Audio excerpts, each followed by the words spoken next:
Hello, everyone. This is Tom Fox. I'm the Compliance Evangelist, and I'd like to welcome you to this special 5-part series on adventures in compliance. One of my favorite authors is A. Conan Doyle, and I love the Sherlock Holmes stories.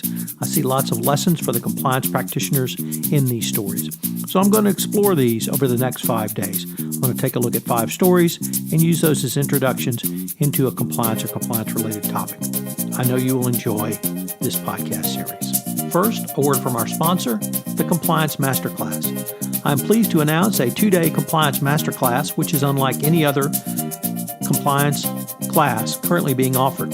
This session will be held in New York City on November 12 and 13. It will be hosted by Jonathan Marks and Baker and Tilley. The Compliance Masterclass is not a theoretical or analytical presentation of the FCPA. The focus of the Compliance Masterclass is on the operationalization of compliance. For it is only in the doing of compliance that companies have a real chance for avoiding FCPA liability. The Compliance Masterclass provides a unique opportunity for any level of compliance practitioners, from the seasoned CCO to the compliance practitioner new to the profession. If you are looking for a training class to turbocharge your knowledge on the nuts and bolts of a best practices compliance program, this is the class for you to attend. For more information, check out my website, www.fcpacompliancereport.com, or email me at tfox@tfoxlaw.com. Adventures in Compliance is a special presentation of the Compliance Podcast Network. The question of what makes someone a criminal runs throughout the entire Holmes genre and canon. Such questions as, are criminals born or made? Do they tend to be foreigners, or can they be found next door? Why did they commit crimes? Are always questions posed throughout Sherlock Holmes stories. While the stories always answer the last question at the end of the story with a handy rundown of people's motives, the first 2 questions get a lot of different answers. In the series entitled The Return of Sherlock Holmes, 13 stories looked at all sorts of crimes and all sorts of criminals. There were professional gangsters, career blackmailers, people who kill in rage or by accident, petty thieves, and stone-cold killers. Holmes stories tend to be fairly comforting and enjoyable in that everything is always solved and answered by the end. But they can also be unsettling. Pretty much everyone and anyone can commit a crime, even Holmes and Watson themselves, or be a victim of crime in these tales. There's a lot of uncertainty into that which constitutes the criminal London. We use this as an exploration of compliance and criminality. The Adventure of the Priory School. In this story, Holmes meets a character, Reuben Hayes, who is believed to be the most self-evident villain he has ever met.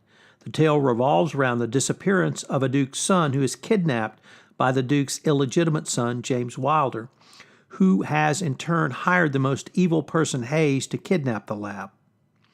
In pulling off the crime, Hayes has killed the lad's tutor, Mr. Heidegger, who had gone off in search of the boy.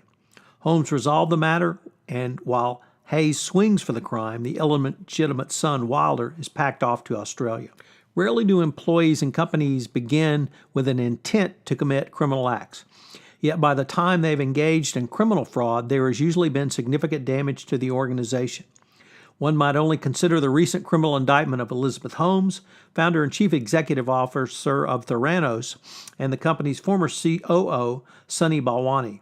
I greatly doubt they originally planned to defraud investors out of millions of dollars, or intentionally wrongly reported on the health of all those who were tested with their products. Yet the indictment alleges, at the end of the day, they did so defraud a wide variety of stakeholders, customers, and others. Now the company is down to just a few remaining employees and in fact has announced it's shutting down. But this massive fraud, perpetrated at the highest levels, is a rarity in FCPA cases, although not unheard of. Yet, as the Association of Certified Fraud Examiners noted in its most recent report to the nations, corruption represents the most significant fraud risk for organizations. This means that companies should understand the specific factors involved in the corruption schemes so that they can work effectively to prevent, detect, and remediate them. Some of the key findings in the report around corruption were that 70% of corruption cases were perpetrated by someone in an organization who is in a position of authority, either a manager or senior executive. The top red flags in corruption cases were an employee living beyond their means. 2, employees unusually close associations with vendors or a customer. 3, employees who were in financial difficulties. And 4, employees who had a wheeler-dealer attitude when it came to doing business. Interestingly, corruption continues to be a worldwide problem. While the usual geographic regions of Southeast Asia and West Africa have high indices for corruption, in every region across the globe, with the notable exception of the U.S., corruption was found to be the most pervasive type of fraud. However, the part of the report that will bring some of the most important insights to the compliance practitioner is the similarities between the fraud perpetrator and the employee engaged in corruption. They share the same profile. The red flags I noted above are the same for those involved in either fraud or corruption. The mechanisms for concealing fraud are concealing or altering documents, creating fraudulent transactions and entries in the accounting system, altering transactions or files and override of internal controls, or allowing fraudulent transactions. One other lesson from our Holmes stories is that you must be objective. It is simply more than investigating the apparent facts of the missing schoolboy in the story, as it entails the understanding of something very specific, a situation which is inherently dynamic. And you, by the very action of entering it, shift it from what it was before your arrival to something altogether different. This means the headmaster who calls for Holmes and the investigating police believe a kidnapping has occurred, and they report the facts in that manner. After Holmes arrives, it is somewhat different. The information from the ACFE report points to the need for robust internal controls in every best practices compliance program. Such compliance internal controls can help detect and prevent fraud and corruption from occurring in a much more objective manner. For the reality is, if red flags are noted as the top indicators of fraud and they appear in your organization, it is an objective sign that a more thorough investigation should take place. Every time you find yourself making a judgment immediately upon observing, in fact, even if you don't think you are, even if everything seems to make perfect sense, train yourself to stop and repeat. Is it impossible as I state it, and therefore I must be wrong in some respect? Then go back and restate it from the beginning in a different fashion than you did the first time.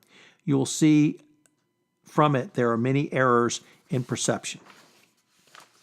I hope you've enjoyed this exploration of the Priory School and criminality in a compliance program. I hope you'll join me again tomorrow when we will take a look at the adventures of the 6 Napoleons and mentoring in compliance. This is Tom Fox again. I hope you have enjoyed this episode of Adventures in Compliance. If you have any questions on the issues I raised in this podcast, please shoot me an email at tfox@tfoxlaw.com.